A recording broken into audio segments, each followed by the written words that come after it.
Hai guys, kita jumpa kembali. Kita akan membahas rahasia bagaimana elit keuangan global menciptakan dan menyembunyikan kekayaan. Ada segelintir orang yang sangat kaya, begitu kayanya sehingga bisa kasih utang pada negara-negara, termasuk negara adik kuasa. Para elit ini tidak cari duit, tapi menciptakan kekayaan dan menyembunyikannya, sehingga hampir semua orang tak sadar. Karena rakyat nggak sadar, mereka bebas merdeka mengatur pemerintah dari belakang layar. Istilahnya deep state. Kita nggak mungkin mengalahkan mereka secara ekonomi. Gimana kalau kita ikuti saja cara mereka dalam menciptakan kekayaan untuk keuntungan dan kebaikan kita sendiri? Jika Anda ingin tahu bagaimana para elit menciptakan kekayaan dengan begitu mudahnya, tanpa risiko rugi, sehingga cara tersebut mungkin bisa Anda gunakan untuk menciptakan kekayaan bagi Anda ataupun negara kita. Silakan simak serial video dan channel ini.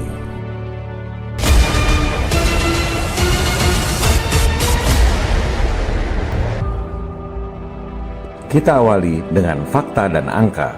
Menurut penelitian Oxfam yang merupakan bagian dari Oxford University, 1% penduduk dunia kekayaannya hampir 2 kali lipat dari 99% penduduk dunia lainnya. Wow, 1% penduduk 2 kali lebih kaya dari 99% lainnya. Yang 1% penduduk ini benar-benar kaya, sampai 7 turunan pun nggak ada habisnya. Sementara yang 99% penduduk cuma berharap jadi kaya. Kebanyakan orang kerja keras seumur hidup tanpa sadar bahwa mereka memang nggak bakal jadi kaya.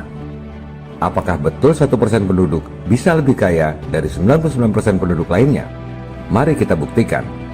Ambil contoh si kelompok 1% itu, Elon Musk.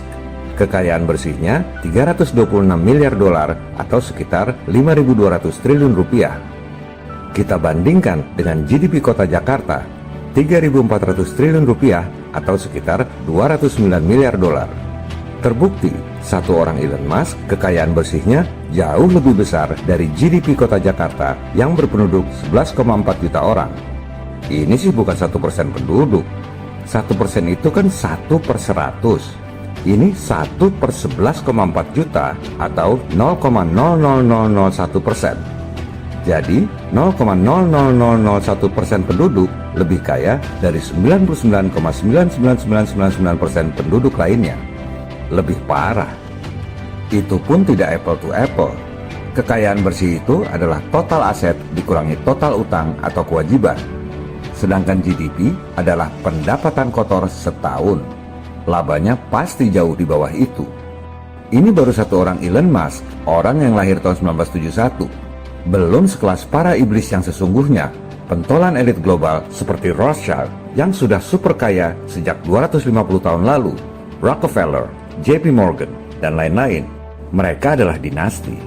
Sedangkan Elon Musk, Jeff Bezos, Mark Zuckerberg, Bill Gates adalah anak kemarin sore, OKB, dibanding para pendiri elit global. Bill Gates kalau mati nggak ninggalin apa-apa buat anak-anaknya. Memang yang suka pamer itu biasanya OKB. Sedangkan para pendiri elit global tidak tercantum namanya dalam daftar orang-orang terkaya dunia. Jangan tanya Google, Wikipedia, ChatGPT, dan lain-lain. Itu media milik mereka, sudah disetel. Iblis memang tidak kelihatan. The greatest trick the devil ever pulled was convincing the world he didn't exist. Pertanyaannya, bagaimana caranya Elon Musk, Bezos, Zuckerberg, Bill Gates yang bukan anak orang kaya tiba-tiba bisa melejit sekaya itu? Orang cuma lihat sektor real yang mereka kerjakan. Tesla, Amazon, FB, Microsoft, dan lain-lain. Itu cuma sebagian aja, sektor real. Modalnya dari mana? Cara menciptakan dan menyembunyikan kekayaan yang sesungguhnya bukan dari sektor real, tapi dari sektor tidak real alias sektor keuangan. Seperti yang dikatakan oleh Henry Ford, untung rakyat nggak ngerti sistem perbankan dan moneter kita. Sebab kalau mereka ngerti, saya yakin akan terjadi revolusi sebelum besok pagi. Kenapa? Karena kalau rakyat ngerti sistemnya, rakyat akan tahu betapa mudahnya menciptakan kekayaan. Dan rakyat akan marah karena yang dapat kesempatan cuma dia-dia lagi, para elit keuangan global. Rahasia elit global menciptakan dan menyembunyikan kekayaan yang akan kita bahas dalam serial video ini adalah pengetahuan yang tak diajarkan di sekolah, tak pernah diberitakan oleh media, dan tak pernah dibahas di seminar-seminar. Itu sebabnya kalau ditanya, 99% orang nggak sadar, termasuk para guru, dosen, doktor, profesor, bahkan bankir konvensional pun nggak akan sadar. Padahal data dan angkanya ada di depan mata. Mari kita buktikan. Bank sentral adalah satu-satunya lembaga di suatu negara yang punya hak monopoli untuk mencetak uang serta menentukan suku bunga. Kalau di Indonesia, bank sentral itu Bank Indonesia atau BI. Jadi, yang namanya presiden, pemerintah, DPR nggak punya hak untuk nyetak duit. Hak tersebut secara monopoli dipegang oleh bank sentral yang independen dari pemerintah dan rakyatnya sendiri, tapi dependen pada institusi asing seperti World Bank, IMF, serta para konsultan asing. Inilah kunci kekuatan elit global di seluruh dunia. Sekarang, silakan Anda buka laporan tahunan Bank Indonesia. Di bagian neraca, liabilitas dilaporkan uang rupiah dalam peredaran adalah sebesar 1.100 triliun rupiah. Itu adalah uang kertas dan koin yang resmi diterbitkan dan diakui dalam buku neraca BI. Kemudian Anda buka statistik BI pada periode yang sama. Dilaporkan di situ uang dalam peredaran atau M2 8.800 triliun rupiah. Ini beda ya. Yang di atas itu laporan keuangan resmi dalam bentuk neraca. Yang di bawah ini statistik, bukan laporan keuangan resmi. Artinya apa? Artinya ada uang rupiah yang beredar di Indonesia sebesar 7.700 triliun rupiah tapi tidak dilaporkan dalam laporan keuangan BI. Kenapa? Karena memang tidak diterbitkan oleh BI. Kalau diterbitkan oleh BI, sudah pasti dilaporkan di neraca BI. Bayangkan, ada 7.700 triliun rupiah uang beredar tidak masuk dalam neraca BI karena memang bukan diterbitkan oleh BI. Terus yang terbitkan siapa? Dan yang menikmati siapa? Anda sudah pasti tak punya akses ke situ. Mau tahu contoh bagaimana caranya nyomot duit M2 dengan mudah dan tanpa harus kerja? Ini beberapa contohnya.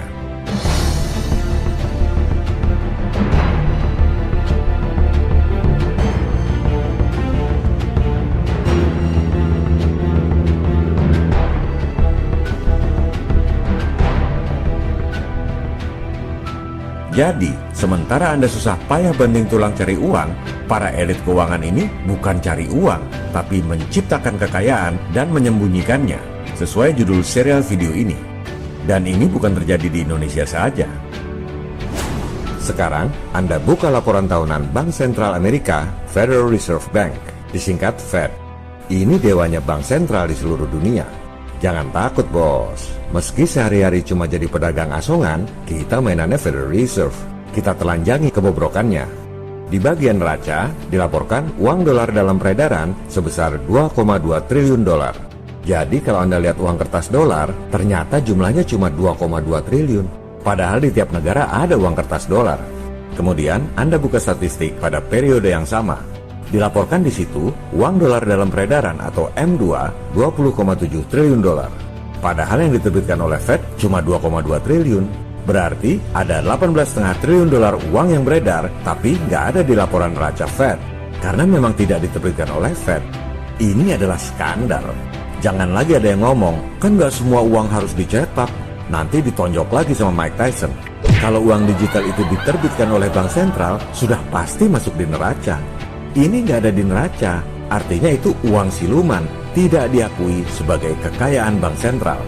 Terus, siapa yang terbitkan uang sebanyak itu? Begini jawabannya.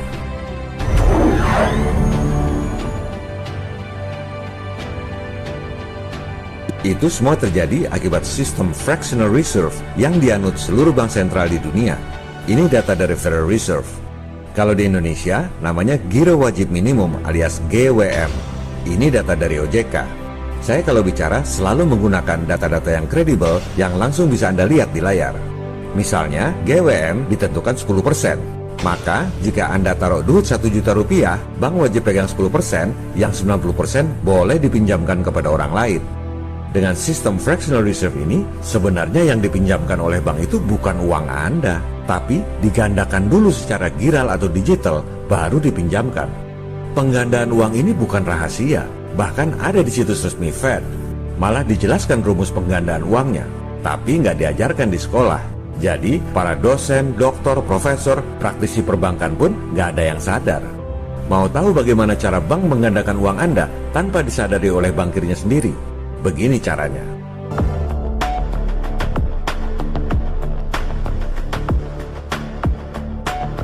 Sekarang, anggap Anda pegang uang tunai 10 juta rupiah.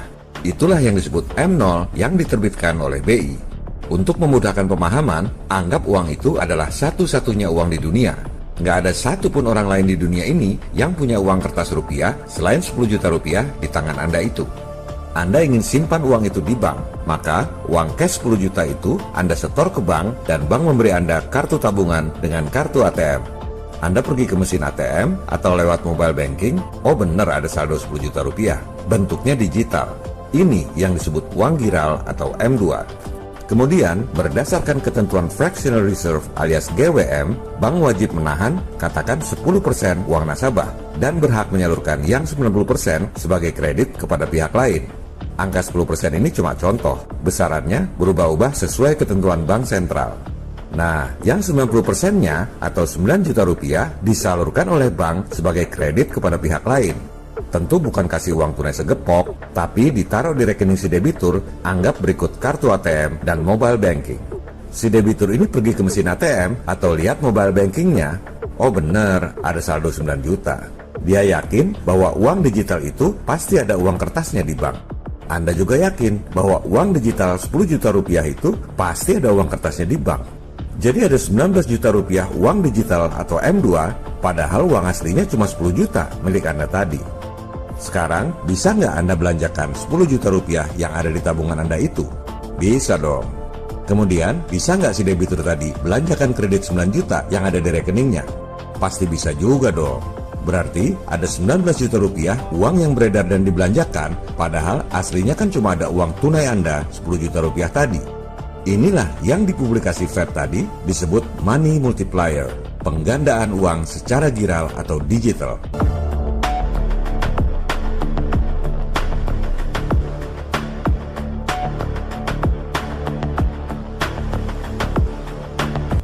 Pernah nggak bank nanya Anda, saya pakai dulu uang kamu ya buat pinjamkan orang lain? Nggak pernah kan? Karena sebenarnya yang disalurkan sebagai kredit itu adalah uang hasil penggandaan. Uang Anda nggak pernah dipakai dan bisa ditarik kapan saja. Dan kalaupun kredit orang lain itu macet, uang Anda tetap bisa ditarik.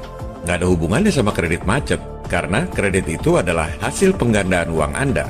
Bank nggak modal apa-apa, dapat penghasilan bunga. Kalau Anda nggak bisa bayar kredit, Anda diuber-uber debt collector, aset Anda disita. Jadi, siapa yang diuntungkan dengan sistem perbankan ini? Sistem yang korup ini baru ketahuan belangnya kalau semua orang menarik uangnya dari bank. Baru deh ketahuan bahwa uang aslinya nggak sebanyak itu. Angka-angka dalam tabungan atau simpanan Anda hanya bentuk digital. Uang tunainya cuma 10% dari angka itu. Lantas, apa solusinya? Kita nggak mungkin melawan kekuatan ekonomi si 1% itu. Kita juga sulit merubah sistem di Indonesia. Saya nggak yakin pemerintah dan DPR berani. Gimana kalau kita pelajari dan ikuti saja cara mereka? Kalau kita nggak bisa kalahkan sistem, kita ikuti saja. Pertama, kita tentukan medannya dulu, di mana mereka bermain. Kita lihat jenis-jenis uang dalam peredaran, definisi menurut Fed. M0 adalah uang kertas dan koin yang diterbitkan oleh bank sentral. M1 adalah M0 ditambah giro di bank-bank komersial. M2 adalah M1 ditambah tabungan dan deposito. Ini yang kita bahas tadi. Setiap ada krisis ekonomi, rakyat sengsara, para elit nanggap untung. Makanya mereka rajin bikin krisis. Krisis ekonomi 98, krisis subprime lending 2008, krisis utang Eropa sampai 2019, disambung lagi krisis pandemi. Nggak ada habisnya. Karena krisis bagi rakyat adalah profit bagi mereka. Di negara-negara barat disebut bailout. Di Indonesia disebut BLBI. Kita jangan bermain di situ karena menyengsarakan rakyat. Di atas M2 ada lagi M3, yaitu M2 ditambah deposit lebih besar dan dana money market. Nah, disinilah mereka menciptakan kekayaan tiap hari. Cara ini mereka sebut sebagai the Holy Grail, cawan suci untuk menciptakan dan menyembunyikan kekayaan. Tinggal tidur aja, nggak perlu kerja, duit nambah terus tiap minggu. Ini dilakukan tiap saat, nggak perlu nunggu krisis, dan tidak menyengsarakan rakyat. Kita bisa ikut bermain di M3 ini dengan menggunakan fasilitas mereka. Mau tahu caranya?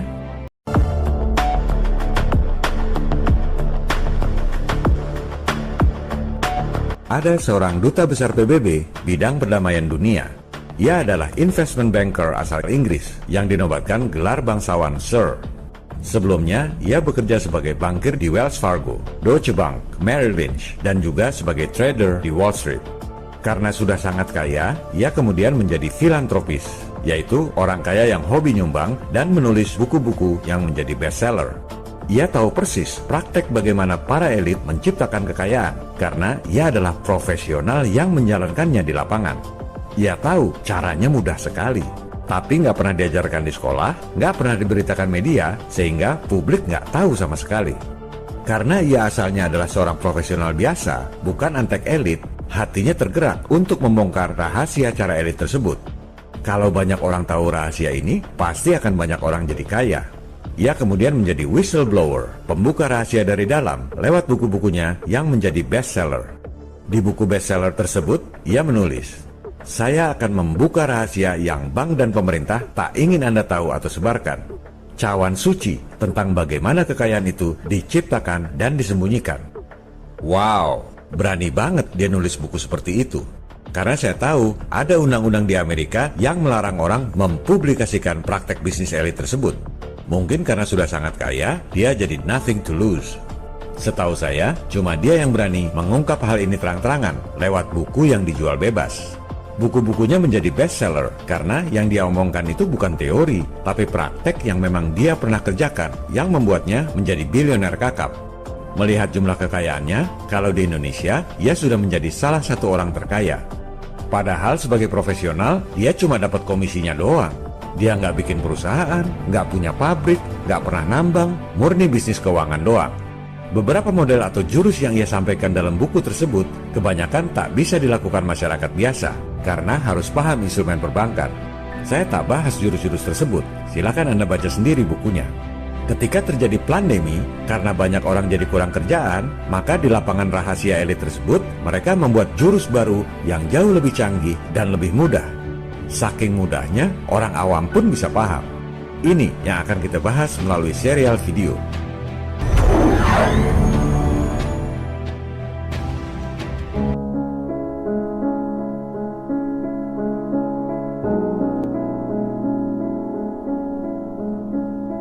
Yang akan saya sampaikan di sini adalah semata-mata pengetahuan. Saya tidak jualan produk, tidak menawarkan jasa. Sama seperti Dubes PBB tadi, cuma kasih informasi, selanjutnya terserah Anda. Kedua, program ini sepenuhnya legal, diatur oleh Undang-Undang Securities Act di berbagai negara, juga di bawah pengawasan OJK di negara tersebut.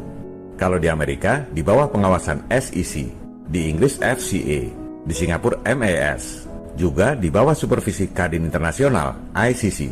Di Indonesia nggak ada. Meski nggak ada di Indonesia, Anda bisa ikutan tanpa perlu repot-repot ke luar negeri. Zaman sekarang semua bisa elektronik. Program ini tidak jual beli saham, tidak jual beli falas, tidak jual beli emas, tidak jual beli kripto, dan sudah pasti bukan judi atau kasino. Nggak ada spekulasi sama sekali. Juga tidak melakukan investasi di perusahaan lain, nggak bersentuhan sama sekali dengan sektor real. Yang menarik, tidak berutang pada bank, tapi menikmati fasilitas money multiplier alias penggandaan uang secara giral yang kita jelaskan tadi. Karena nggak ada utang bank, nggak ada bayar bunga. Nggak ada resiko sama sekali, zero risk. Hasilnya, dapat penghasilan jumbo dan rutin tiap hari atau tiap minggu. Syaratnya, tahu caranya, tahu jalurnya, dan lulus persyaratan uji tuntas atau due diligence yang dilakukan oleh platform di luar negeri. Nggak ada biaya di depan. Ini adalah bisnis impian. Makanya, si 1% yang sudah super kaya pun menyebutnya sebagai The Holy Grail, cawan suci.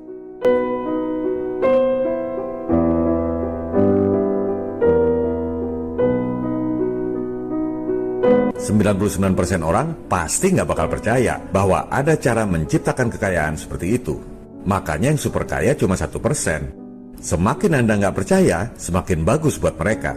Dan memang berdasarkan undang-undang, program ini hanya untuk si 1% itu. Tentu bilangnya bukan untuk elit global, Regulasi bilangnya untuk ultra high net worth. Ngerti sendirilah itu siapa. Mereka nggak butuh Anda, nggak bakal nawarin Anda. Anda bukan segmen pasar mereka. Kita bisa ikutan program menggunakan fasilitas mereka yang sudah berjalan. Istilahnya nebeng fasilitas. Asal tahu caranya, tahu jalurnya, dan lulus persyaratan uji tuntas. Saya tahu ada beberapa orang terkenal di Indonesia yang ikutan program ini.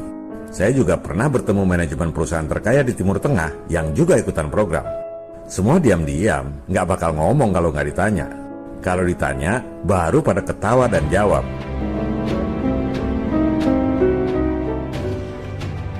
Apakah ini yang dimaksud dengan bayar utang negara dalam satu hari? Langsung selesaikan utang negara hanya dalam 1 hari. Saya punya formulanya. Jangan tanya dari konsep ekonomi atau apa yang disekolahi di fakultas, karena mereka tidak akan pernah mengajarkan kepada kita bagaimana menyelesaikan hutang. Tapi mereka diajarkan bagaimana membuat rakyat selalu berhutang. Soal bayar utang negara, biar Bank DP yang menjelaskannya nanti pada waktunya. Saya yakin Jenderal Bintang 3 ini melakukan financial intelligence dan tahu caranya. Sementara program Cawan Suci ini adalah khusus untuk swasta, perorangan atau perusahaan, bukan untuk negara. Negara malah nggak boleh ikutan. Saya nggak heran kalau kebanyakan orang tidak percaya. Orang taunya krisis lagi, perang lagi, pandemi lagi, makin susah lagi. Jangankan menyelesaikan masalah, penyebab masalahnya aja nggak tahu. Nggak sadar bahwa ada segelintir orang yang mengeruk keuntungan dan kekuasaan dengan menipu dan mengorbankan umat manusia lain di dunia.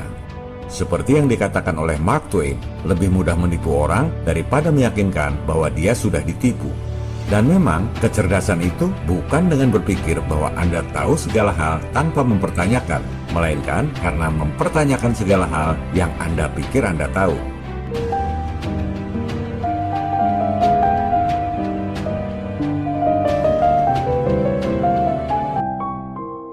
Dibutuhkan energi yang sangat besar untuk membuat video dengan materi dan kualitas seperti ini, apalagi di tengah kesibukan dan tanggung jawab kerja. Kadang-kadang saya berpikir, ada gunanya nggak ya bikin video seperti ini? Jika memang info-info seperti ini dianggap perlu untuk dilanjutkan, silakan tulis di kolom komen. Viva Republik Indonesia, salam people power.